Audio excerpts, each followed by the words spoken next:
Hello and welcome to Investing Confidential. I want to talk about the private credit bubble. It's literally about to burst here. And if you think about 2007 to 2009, we had the financial crisis. That was a bubble as well. That was a mortgage bubble. But we've got something even worse occurring, this private credit explosion that's been driven by Wall Street again. The Wall Street, like just like the mortgage-backed securities, you got Wall Street that is found a new devil instrument, and they're exploiting it. So I'm going to talk about the triggers, and then I'm going to show you why private credit is a bubble. But first, let me just talk a little bit what private credit is. So private credit essentially is non-bank lending. Okay, so again, going back to 2008 financial crisis, banks got burned. The government stepped in, proposed a lot of things. At the end of the day, banks knew that they had to rebuild their balance sheets. Well, they stopped lending. Banks have literally stopped lending, with the exception of consumer lending. And so you have, uh, private credit basically is loans to um, that are provided by non-bank entities, right? Alternative lenders, hedge funds, private equity, all of these private credit funds to businesses, not public companies, but businesses. And why do they do those things? Well, they're private transactions, and they do them because the rates are higher, like significantly higher borrowing rates for private companies. And again, this is in the form of could be direct lending, uh, obviously a lot of distressed debt, venture debt, which I'll talk about a little bit. Mezzanine, all of the, and I think I mentioned my last video about these um, subpar mezzanine debt debt instruments that are another disaster. But at the end of the day, this was caused by regulations after the financial crisis.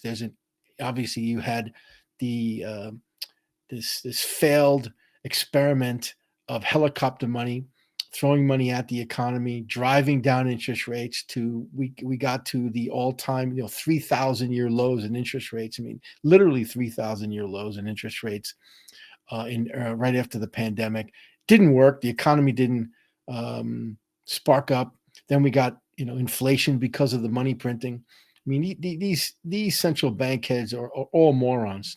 I mean, I have no respect for. I don't care where they went to school, Harvard, Yale, Princeton. They're all morons because everything they tried to do has failed, literally failed. And so Wall Street has what they did basically was take advantage of these idiots and make tons of money. And the concern today that nobody's talking about is you've got this massive private credit bubble. And unfortunately, there are a lot of people over the last, like I would say, the last 3 years that have exposure to it. So let's talk about really what's going to trigger what I see triggering. And the trigger basically two things: it's interest rates and the economy. So here we see CPI that Powell cut rates. Right, we saw Powell cut rates late last year for political reasons, obviously. Or either that or he's a moron. So could be a little of both. So you had the Fed cutting rates when CPI was holding steady. You had sticky. Okay, and I've been talking about inflation till my head explodes, but that's okay. So look, the consensus is going back higher again. I showed a chart in the last video how we are really going back in history into the 70s, where the Fed made a policy error, thought inflation was over, started cutting rates, and had to reverse dramatically because they lost control. This is what's happening today. Okay, whether it's eggs, whether it's it doesn't matter what it is. This monetary inflation is triggering a lot of things out there. Now you have other things outside of monetary inflation, like what's affecting the egg situation. You've got problems in also in cattle, in pork. So a lot of these things are causing commodities, and we've talked about this before. Commodities are rising. Okay, commodities are rising, and at the end of the day, that's continue to feed on the monetary inflation. You've got commodities rising. So we're seeing, as you can see here, the trend is not your friend when it comes to CPI. So the economy, I mean, the economy, as we spoke about, from a standpoint of Main Street, the economy has been in recession for quite some time. I know the pundits on Wall Street say, no, there's been no recession. Bullshit. There's been a recession. There has been a recession. And today, it's been increasing for some time. The economy, as you can see, it only depends. The economy is holding up because rich people are spending money. These are the highest earning 10%. And, uh, that's it. And most of the regular folks, the working class, are not. They're spending. It's obvious how they're spending. They're borrowing from credit cards, and these credit card balances continue to be all-time high. But the end of the day, the economy is incredibly weak, because it's really dependent on a small group of people. Obviously, they're rich, and they're rich only because of one thing: the S&P 500. And I said this before. The S&P 500 is the core to everything. Okay. And if we see the S&P 500 continue this weakness, rich people who are rich really in paper terms, right? People spend when you have a lot of money and you look at your brokerage account, you go, oh man, I got 5 million in stock, whatever, and it's going up. You feel good. You could spend money. But when things turn down, and inevitably they do, because folks, the S&P 500 is a disaster, but it cannot go up forever. I don't know when the downturn is today. I don't know, but it's not going to continue. It cannot. There's so many red flags out there. And now you have earnings dropping, which I spoke about last video. The S&P 500 cannot be supported at an all-time high valuations with earnings dropping. That's impossible. Absolutely impossible. So the economy holding up by rich people. Rich people are only spending because the S&P 500. Once the S&P 500 cracks, they're going to be gone, and the economy most likely will sink into some sort of downturn. Will they call it a recession? I have no idea, but it will be a downturn. And as I spoke, I'm going to say it again and repeat: the election in November was a turning point, some kind of turning point, as was COVID. Right. So COVID seemed to be a positive turning point, believe it or not, for financial assets. This November is going to be the turning point against financial assets. So the long 30, 40-year bull market we've had in financial assets most likely has ended. Okay. So here we show who's holding the market up, because obviously you've got rich people, but they already own it. Poor people, middle-class people don't own any stocks anyway. We showed that before. And the reason the markets continue to go higher is because the dollar has been fairly strong, not recently, but fairly strong. And foreigners continue to own U.S. financial assets. They keep buying them. And there's no stopping them, right? But that's only because everything else in their country stink. Right? Their markets but things have changed. There's very short term. Dollar's weakening, gold's going up. European markets significantly, okay, and I'm significantly outperforming the U.S. Gold significantly outperforming the U.S. Emerging markets from January significantly outperforming the U.S. So this trend here, foreigners, it's going to reverse. Okay, so and when foreigners exit, and the rich people exit, there's going to be nothing left to hold up financial assets. And again, this is psychology and will contribute to this downturn. Now, if you look at China, I put this up here because China was by far, up until a few years ago, the largest holders of our securities, mainly treasuries. But China's dumping. They're dumping for a lot of reasons. And that's going to, and I think this dumping is going to accelerate. So think about this way: buying and selling, right? When rates go down, the price of securities go up. But if the price of securities go down, rates are going to go up. So if you got this continued selling by China, continued accelerate, and I think it's accelerating here, it's going to be difficult for the price of treasuries and even for these auctions, right? So we've got 3 trillion in auctions coming in the next 12 to 18 months. Who's going to buy that stuff? Who's going to buy it? Inflation's ticking up. You got the biggest buyer of treasuries in the world backing off. It's not a good scenario, folks. Okay, so putting it all together, how is this going to affect private credit? Well, very simple. You just to show. So look, this is the growth of private credit. It's been insane. All right. So the bottom chart here, if you could see from the pandemic, absolute explosion.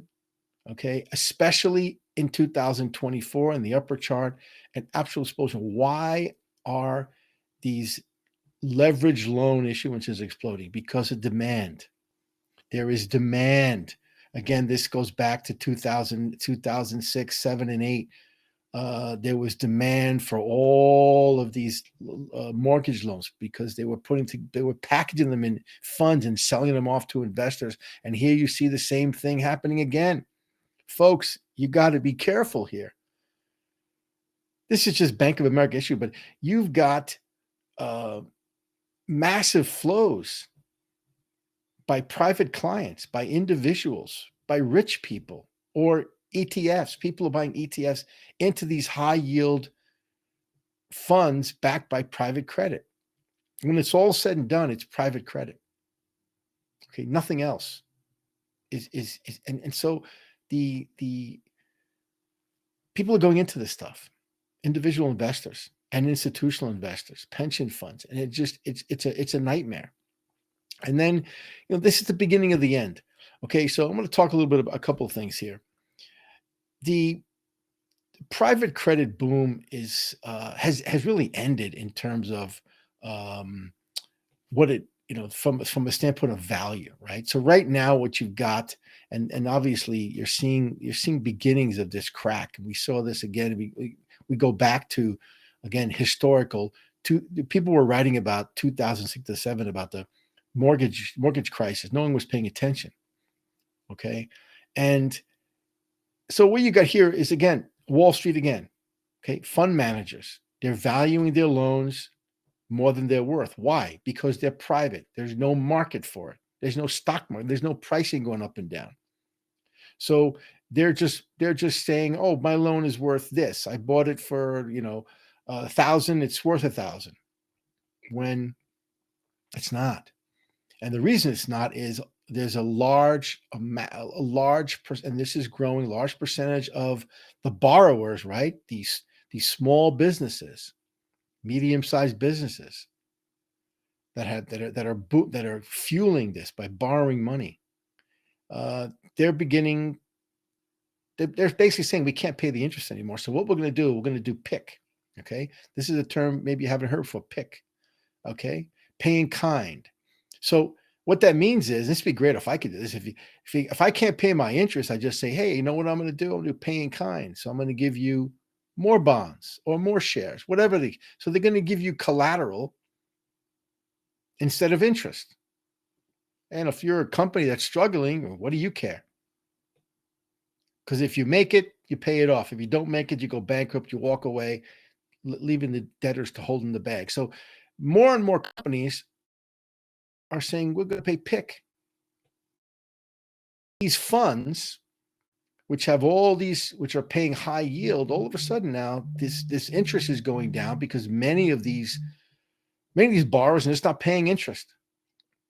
And this is a problem. It's a major problem. And the final thing I'll show you here is this is the real scam, folks. This is the real Wall Street scam.